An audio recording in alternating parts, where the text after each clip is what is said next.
আসসালামু আলাইকুম প্রাণের আপুরা ভাইয়ারা, আপনারা সবাই কেমন আছেন? আশা করি আল্লাহর অশেষ রহমতে ভালো আছেন। আমি আপনাদের বোন, আপনাদের দোয়া ভালোবাসা ভালো আছি। তো নতুন আরেকটি ভিডিও নিয়ে হাজির হয়ে গেছি। তো এটা আমার শ্বশুরবাড়ির লাস্ট দিন ছিল। তো ওই দিন অনেক ঝড় তুফান, মানে বৃষ্টি আসতেছে মনে হচ্ছে, কিন্তু ওই হাওয়াটা দিছে তাও ভাল লাগছে। ঈদের পরের দিন মনে হয়, পরের দিন, হ্যাঁ ঈদের পরের দিন। তো এই খুব ভাল লাগতেছিল হাওয়া দিছে যখন। তো এই আমাদের বাড়িতে তারপরের দিন চলে আসছি সকালবেলা। তো এসে আমাদের গাছের আম দেখে আমি অবাক। এরকম এক ইয়েতে এতগুলো আম আমি কখনো দেখি নাই, মানে অবাক হয়ে গেছে আমগুলো দেখে। তো এই মানে একটু ক্যাপচার করে নিছি, আপনাদের সাথেও শেয়ার করতেছি। তো আমার শাশুড়ি এখানে আমসত্ত্ব দিছে আমাকে। আমরা আমসি বলি, আপনার ভাষায় আমসত্ত্ব বলে। তো মিষ্টি, ঝাল টক মিষ্টি ভালোই লাগছিল। তো আপনাদের সাথে দেখাচ্ছি আর সবাইকে দিচ্ছি, খাচ্ছি, এই আর কি। আবার নিয়ে আসছি ঢাকায়। তো আমগুলো শুধু দেখতেই মন চাইতেছে। আমগুলো মানে পাকলে মিষ্টি, কিন্তু মানে কাঁচা থাকলে টক। তো অত মিষ্টি না, কিন্তু আছে, মিষ্টি আছে, কিন্তু একেবারে যে অনেক মিষ্টি তাও না। তো এখানে আমগুলো দেখে মানে খুব ভাল লাগতেছে। এক হোক না এতগুলো আম, কখনো এরকম আঙ্কুর দরে জানি, কিন্তু আম দরে জানি না। তো আমাদের বাড়িতে একটু ভিডিও করে নিচ্ছে, আসছি এইমাত্র সকালবেলা আসি। ঈদের পরের দিন ঈদ হচ্ছে বৃহস্পতিবারে, বৃহস্পতিবারে, হ্যাঁ না শুক্রবারে শনিবারে আসছিলাম। হ্যাঁ, বৃহস্পতিবারে ঈদ হয়েছিল। তো এখানে আমার মা তেলাপিয়া মাছ ভাজি করতেছে বাচ্চাদের জন্য। ওখানে গরু গোস্ত রান্না করছে, ডাল, আরও অনেক কিছু রান্না করছে। আমাদের বাড়িতে অনেক পদ। তো তারপরের দিন আমার বাসুরের মানে বড় ভাইয়ের বাসায় চলে আসলাম। তো আসার পরে কি দিল, ট্যাং দিছে, আঙ্কুর দিছে, আমি দধি আনছি, ওই দধি দিছে।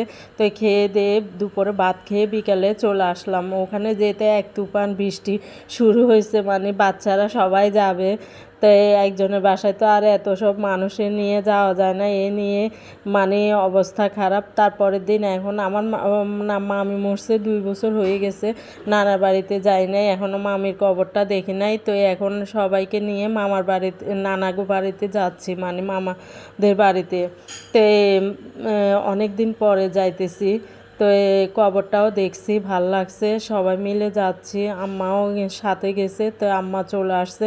আমার মামিরা অন্যরকম, এখনও ওরা গেলে মানে সবাই, আমার আম্মার মানে জ্যাঠতো ভাই বোরাও পর্যন্ত অনেক মানে আদর সমাদর করে। মামিদের মধ্যে মানে হিংসা জিনিসটাই নাই, সবাই আদর সমাদর করে। আগেও গেলে ওরা সবাই আমাদের জন্য অনেক করতো, এখনও আমাদের জন্য মানে গেলে পাগল হয়ে যায় করার জন্য।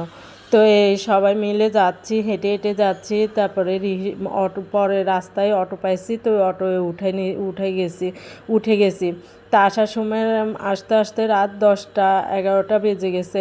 আমি বললাম না, আমার মেজো মামি মানে আমাদেরকে দেখা মাত্র এই তাড়াতাড়ি কী করবে না করবে, উনি আগে থেকে এই তাড়াতাড়ি রান্না বসিয়ে দিচ্ছে। চলে আসবো মনে করছি, নাস্তা খেয়ে চলে আসবো, কিন্তু না, উনি মানে গরু গোস্ত কীভাবে বীজাণু ছিল আল্লাহ জানে, মাখানো বসায় দিছে। তারপরে পোলাও রান্না করছে, ঝটপট মাছ ভাজি করছে। তো এই আর কি। আমার ছোটো মামি, যে মামিটাও মারা গেছে, উনি অনেক ভালো ছিল। আমরা গেলে মানে এমনি আসতে দিত না খাওয়া ছাড়া। এরকমেরই আমার মামিরা ছিল। তো এই তো নানার বাড়িতে চলে আসছি, বলতে বলতে অনেক দিন পরে চলে আসছি, খুব ভাল লাগতেছে। নানার বাড়িতে মামিরা না থাকলেও মানে খারাপ লাগে, নানিরা না থাকলে তো খারাপ লাগেই। তারপরে মামিরা তা বুঝতে দেয় না, কিন্তু অন্যখানে হয়তো হিংসা জিনিসটা আছে, কিন্তু আমার মামিদের মধ্যে ওই হিংসা জিনিসটা নাই। গেলে উনিরা করবে, মানে যে গেলে না, উনিরা গেলে মানে কি পারবে, যতটুকু পারবে ততটুকুই করবে। মানে আমার মেজো মামিটাও অন্যরকম বেদিশা হয়ে যায়। আমার বড় মামি থাকতো, এখন আমার বড় মামি তো ঢাকা থাকে। বড় মামিও অনেক করতে হবে। এই তো দেখুন, মামিয়ে পোলাও রান্না করে ফেলছে, গরু গোস্ত রান্না করে ফেলছে, মানে এই আর কি। আর ওদিকে গেছি মামাদের বাসায়, ওনারাও নাস্তা দিছে, ফ্যাট ফুল হয়ে গেছে। তো এই বাসায় তো এই তো ছাগলটা জবা করে করে এখন কেটে নিবে, কেটে রান্না করবে। আর গরিবদের মানে 3 ভাগ করে গরিবদের ভাগ গরিবদেরকে দিয়ে দিবে, এই আর কি ভাগযোগ করে নেবে। তো আমার বোনের শাশুড়ি, তারপর বড় বাসুর, যা ননদ এরাও আসছে, সবাই আছে। তো সবাই মিলে মানে কুটে নিচ্ছে, কেউ রান্না করতেছে। আমার আম্মা এদিক দিয়ে রান্না করতেছে, এখান দিয়ে আবার শরবত গুলছে ওনাদেরকে দেওয়ার জন্য। এখান দিয়ে আমার ছেলে আসছিল আমার ননদের বাসায়, তো আমার ননদের ছেলেকে নিয়ে আসার জন্য বলছি। তো মানে মোট মিলে অনেক মানুষ হয়ে গেছে, মানে একটা দাওয়াতের মতো মানুষ হয়ে গেছে, এরই অনেক মানুষ হয়ে গেছে। তো এই সবাই কুটে কাটে রান্না করে সবাই মিলে খাওয়া দাওয়া করছি, ভালোই লাগছে। তো আপনাদের ভাইয়ের জন্য আবার গোস্ত দিয়ে দিছে, আবার আমার বোনের জামাই মেজোটার জন্যও দিয়ে দিছে, ও রান্না করে দিয়ে দিছে, এ আর কি। খাসির গোস্ত তো অনেক দাম, আর অল্প হয় এটা কোনো, কিন্তু মানে অল্প অনেক মজা হয়, খেতে অনেক মজা হয়। তো এই আর কি। তো এখানে চুলায় রান্না করতেছে, তিনটা চুলায় রান্না বসিয়ে দিছে, কারণ দেরি হয়ে গেছে, জবা করতে করতে দেরি হয়ে গেছে। এখানে আমার আম্মা ওদের জন্য শরবত নিয়ে আসছে, সবাইকে শরবত দিচ্ছে। শরবত খেয়ে তো আবার সবাই কাটাকাটি করবে, এ আর কি। কাটতেও দেরি হয়ে গেছে, ভাগযোগ করতেও দেরি হয়ে গেছে, আরও পাল্লা ছিল না, তো অন্যের পাল্লাতে যেয়ে তারপরে মেপে নিয়ে আসছে দোকানের পাল্লাতে যেয়ে।